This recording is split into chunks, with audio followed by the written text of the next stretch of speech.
garam ikan atau krosok. Fungsi dan manfaatnya untuk pertumbuhan ikan hias koi.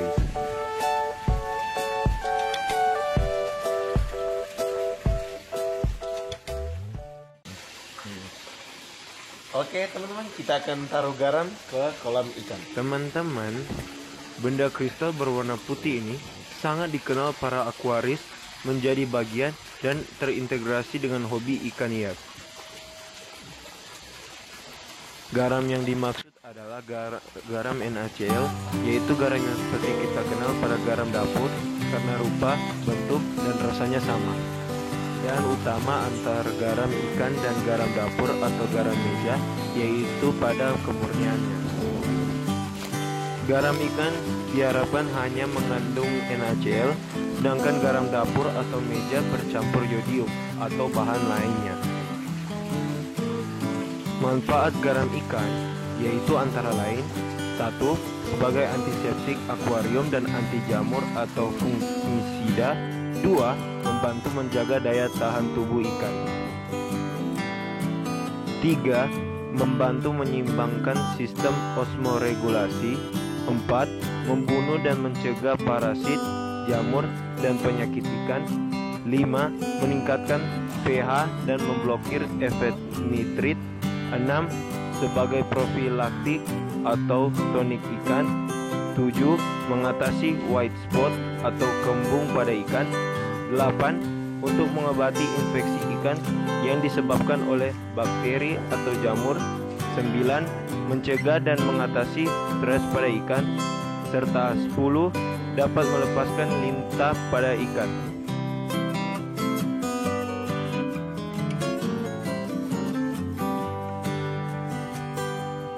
Bagaimana garam bekerja pada tubuh ikan? Di dalam tubuh ikan terdapat garam dalam kandungan tertentu. Ikan secara alami akan terus menjaga keseimbangan konsentrasi cairan yang ada di dalam tubuhnya. Dalam keadaan normal, air secara terus-menerus mengalir masuk ke dalam tubuh ikan melalui insang dengan proses osmosis. Osmosis yaitu perpindahan molekul air melalui selaput semipermeabel selektif dari bagian yang lebih encer ke bagian lebih pekat. Osmosis merupakan suatu fenomena, tapi dapat dihambat secara buatan dengan meningkatkan tekanan pada bagian dengan konsentrasi pekat menjadi melebihi bagian dengan konsentrasi yang lebih encer. Keseimbangan ini dikenal dengan osmoregulasi. Osmoregulasi yaitu proses mengatur konsentrasi cairan dan menyeimbangkan pemasukan serta pengeluaran cairan pada tubuh koi. Proses osmoregulasi diperlukan karena adanya perbedaan konsentrasi cairan tubuh ikan dengan lingkungan sekitar. Jika sebuah sel menerima terlalu banyak air, maka akan meletus. Begitu pula sebaliknya. Jika terlalu sedikit air, maka sel akan mengkerut dan mati. Osmoregulasi juga berfungsi ganda sebagai sarana untuk membuang zat-zat yang tidak diperlukan oleh sel atau organisme hidup.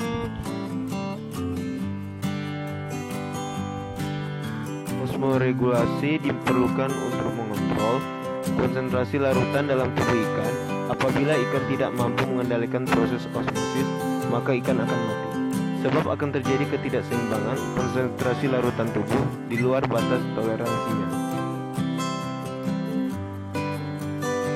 Ketika ikan sedang sakit atau stres, proses osmosis terganggu sehingga air akan lebih banyak masuk ke dalam tubuh ikan dan garam akan lebih banyak keluar dari tubuhnya. Akibatnya, beban kerja ginjal untuk memompa air keluar dari dalam tubuh ikan meningkat. Apabila hal ini terus berlangsung, maka akan menyebabkan ginjal menjadi rusak, sehingga berakibat fatal, yaitu kematian ikan. Dengan garam dalam konsentrasi tertentu, akan menyeimbangkan cairan yang ada di dalam tubuh ikan. Larutan garam akan masuk ke dalam tubuh ikan melalui insang, sehingga secara alami ikan akan mengeluarkan banyak air melalui anusnya. Dengan keluarnya banyak air, maka konsentrasi cairan yang ada bisa kembali normal dan ikan akan segera sembuh.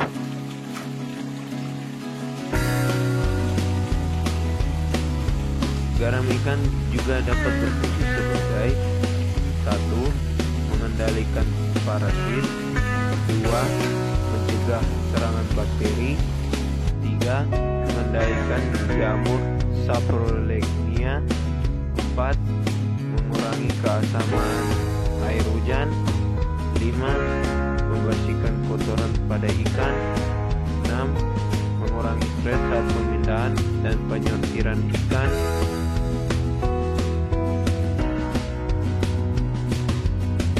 7. Mengurangi kematian saat pengangkutan atau pemindahan ikan, 8. Mengendalikan masalah insang,